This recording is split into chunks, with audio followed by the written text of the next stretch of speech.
তার উপর কোরবানিটা ওয়াজিব হবে। কোরবানি কখন কি থাকলে, কি সম্পদ থাকলে কোরবানি ফরজ হয়? কোরবানির দিন হলো তিন দিন। কয় দিন? জিলহজ মাসের 10, 11, 12। জিলহজ মাসের 10, 11, 12 এই 3 দিন হলো কোরবানি ঈদের দিন। এই 3 দিনেই কোরবানি করা যায়।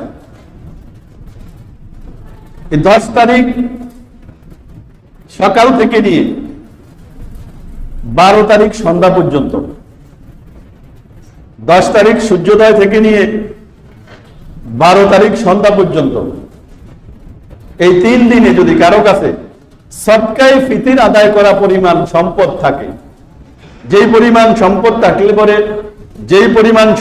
থাকলে পরে তার উপর সদকায়ে ফিতরা ওয়াজিব হয়, ফিতরা দেওয়া ওয়াজিব হয়, এই পরিমাণ সম্পদ যদি কারো কাছে এই 3 দিনের মধ্যে থাকে, তার জন্যই কোরবানি দেওয়া ফরজ, তার জন্যই কোরবানি দেওয়া ওয়াজিব।